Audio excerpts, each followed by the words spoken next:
The Court of Appeal heard new evidence this week as part of the appeal by the publisher of the Mail on Sunday appeal against the decision to grant summary judgment to the Duchess of Sussex on her privacy and copyright claims. The court heard that Meghan and Harry's former communications secretary Jason Knauff did provide information to the authors of the flattering Finding Freedom biography, and the Duchess was forced to apologize for misleading the High Court. Royal expert Camilla Tominey claimed that the revelations have laid bare another uncomfortable truth for the couple. Ms. Tominey said, far from being unsupported by the institution, as they described the monarchy to interviewer Oprah Winfrey, the evidence appears to tell a different story. Rather than being abandoned, it is a damning indictment of the gospel according to Harry and Meghan. Of course, what we have really learned from this week's court proceedings is how much control the Sussexes actually had all along, and how much those around them desperately tried to save them from themselves. Besides, Meghan Markle's estranged father Thomas Markle has spoken out against the couple multiple times after their relationship began to fracture ahead of her wedding to Prince Harry. Thomas and Meghan have had no contact since 2018, meaning the former lighting director is yet to meet his grandchildren Archie and Lilibet. His most recent claim states that Meghan and Harry should not get involved in politics as members of the royal family. Thomas Markle spoke to Dan Wootton on GB News, and argued that the Duchess of Sussex and her husband Prince Harry should decide if they want to be royal or not.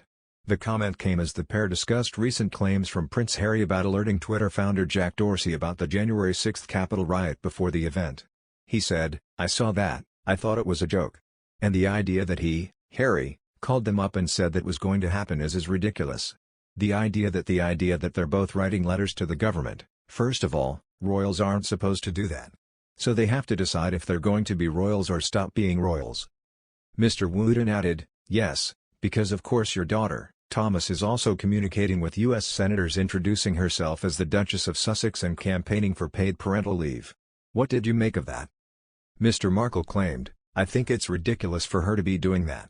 And I'm certainly in favor of the paid parental leave. I think if she's really interested in doing that, she should be out, making speeches on her own and going and trying to help families do that." Another news, Meghan Markle needed just 3 words to squeeze in a dig at the Queen in an interview, a royal columnist claims. During her chat at the Deal Book event in New York this week, the Duchess of Sussex could not resist mentioning "my husband's family." The decision to throw the royal family into the conversation continues what columnist Danielle Elser claims to be a trend of Meghan and Harry referring to them at every given opportunity. In this latest instance, Meghan responded to a question about her campaigning for paid parental leave in America, by arguing it is not at odds with long-standing royal rules. She said, "I don't see this as a political issue, frankly. Look, there's certainly a precedent in my husband's family, the royal family, of not having any involvement in politics, but paid leave, from my standpoint, is just a humanitarian issue." Danielle Elser wrote, "The issue is the use of those 3 small words, my husband's family. Why for the love of all of Meghan's Lorraine Schwartz diamonds did she go there?" Elser described the mention as an unnecessary cheap route in dragging the Queen and company into the mix. What makes Meghan's choice of words particularly baffling is the fact she was speaking about something so obviously important and noble, Elser noted. The writer continued, "The strength of her case is more than sound, so why did she feel the need to make a comment that had a suspicious whiff of a dig about it?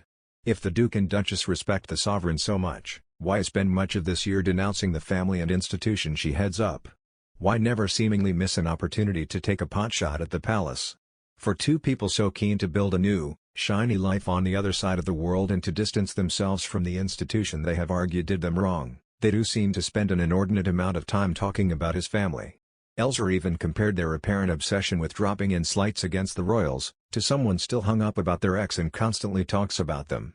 She added, "What I also don't understand here is why, when Harry and Meghan should be focusing on building their new brand and company and charity, they still seem so fixated on defining themselves in opposition to an organization that should be firmly in their rearview mirror."